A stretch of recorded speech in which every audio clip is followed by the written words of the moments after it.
नमस्कार दोस्तों, आज हम एक ऐसे जड़ी बूटी की तलाश में निकले थे और जड़ी बूटी की तलाश के दौरान ही ये पत्ते हमें देखने को मिले। तो इसी के बारे में आज मैं आप लोगों को चर्चा करूंगा।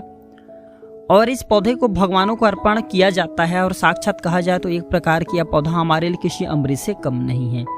वीडियो में आगे बढ़ने से पहले मैं आप लोगों को बताना चाहूँगा, अगर आपको किसी भी प्रकार की परेशानी होती है, रोगग्रस्त होते हैं, बीमारी होते हैं, तो सबसे पहले आप उस बीमारी को प्राकृतिक तरीके से उपचार करने की कोशिश करें। अगर ठीक नहीं होते तो आप बाद में चल करके मेडिकल में मिलने वाले दवा का प्रयोग किया करें।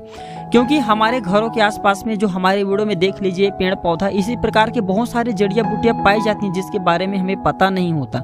ये पेड़ पौधे आज भी उतने ही ज़्यादा शक्तिशाली हैं जितना पहले हुआ करते थे, लेकिन जानकारी के अभाव में हम इनके मिलने वाले फायदा के बारे में धीरे धीरे अनजान हो रहे हैं और ये पेड़ पौधा धीरे धीरे हमारे भारत भूमि से समाप्त हो रहे हैं। हम अपने चैनल के माध्यम से आप सभी को फ्री में इन पेड़ पौधों की, जड़ी बूटियों की, औषधि गुणों की जानकारी फ्री में बताने की कोशिश करते हैं ताकि इस प्रकार की जानकारी हमारे समाज में बनी रहे, भारत भूमि से समाप्त न हो। आशा करता हूँ मैं आप लोगों को जो जानकारी बताता हूँ आपको जरूर पसंद आता होगा। मैं आप लोगों को हर वीडियो में बोलता हूँ, जो भी मैं जानकारी बताता हूँ कभी भी ज्ञान व्यर्थ नहीं होता, जानकारी कभी भी व्यर्थ नहीं जाता। आज नहीं तो बाद में चल करके उस जानकारी की जरूरत आपको पड़ने ही वाली है।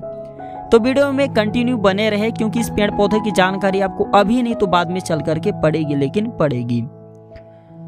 तो इस प्रकार से देख लीजिए दोस्तों, ये है पान। इसे तांबुल के नाम से जानते हैं, पान के नाम से जानते हैं। और हिंदू धर्म में भगवान को न पान चढ़ाया जाता है, अर्पण किया जाता है। इसे अंग्रेजी में बेटेल वाइन के नाम से जानते हैं।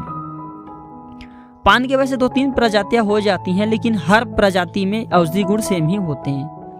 तो सबसे पहले सिर के दर्द को जड़ से समाप्त करने का काम करते हैं। मैं कई वीडियो में बता चुका हूँ। बहुत से लोग न दिन भर तनाव भरी जिंदगी के कारण सिर के दर्द से परेशान रहते हैं, न जाने कौन कौन सी दवा का प्रयोग करते हैं, तरह तरह के कैप्सूल खाते हैं, लेकिन कभी भी ऐसा नहीं करना चाहिए। मैं हर वीडियो में बोलता हूँ सबसे पहले प्राकृतिक तरीके से उपचार करने की कोशिश करें। जब आपको रिजल्ट नहीं मिलता, फायदा नहीं मिलता, तब जाकर के फिर बाद में आप मेडिकल में मिलने वाले दवा का सहारा ले। मेडिकल में मिलने वाले दवा क्या नुकसान करते हैं, वीडियो में इसका फायदा बताऊंगा। सबसे पहले बता दूं तो मेडिकल में मिलने वाले दवा आपको क्या नुकसान करते हैं। अभी तो आपको फायदा दे देते हैं, आपकी बीमारी को ठीक कर देते हैं, लेकिन आप उसके आदी हो जाते हैं, उसकी लत लग जाते हैं। जब उस दवा को आप खाएंगे नहीं तो फिर दोस्तों आपकी समस्या ठीक भी नहीं करते।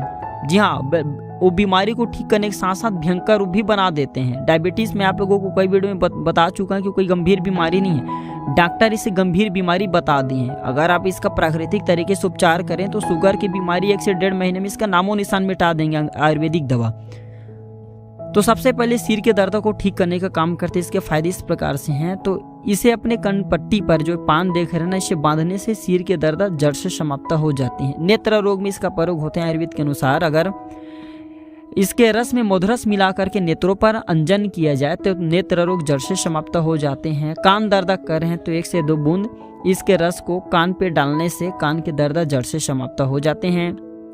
मुख रोग में छाला आ गए हैं तो इसके एक पत्ते ले लीजिए, इसके पत्ते को चबा चबा करके खाएं, छाला की बीमारी ठीक हो जाती है। बच्चों के सर्दी हैं तो इसके पत्ते को गर्म करके एरंड के तेल चुपड़ करके छाती पर बांधने से बच्चों के जो सर्दी रहते हैं ठीक हो जाते हैं। इसके पान को चबा करके खाने से, इसके पान में छोटा सा अदरक के टुकड़े या काली मिर्ची के टुकड़े डाल करके खाने से, नहीं पान है इसके पत्ते में अदरक या काली मिर्ची के टुकड़े डाल करके खाने से कुकुर खांसी भी ठीक हो जाते हैं। श्वास संबंधी बीमारी है, दमा है, वह भी ठीक हो जाते हैं। हृदय विकार हैं, स्तन शोध हैं, बहुत सारी बीमारी से जड़ से समाप्त हो जाती हैं। दुर्बलता दूर होती है, ज्वर दूर होती हैं।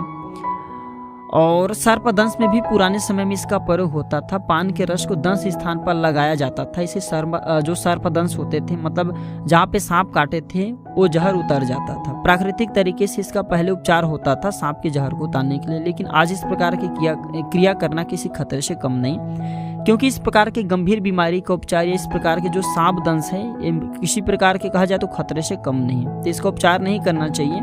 जानकारी के लिए मैं आप लोगों को वीडियो को बता रहा हूँ, लेकिन पहले सांप जो चापते थे तो इसको उपचार करने के लिए इसका प्रयोग होता था। आशा करता हूँ मेरे द्वारा बताया गया छोटी सी प्राकृतिक उपचार आपको जरूर पसंद आया होगा दोस्तों।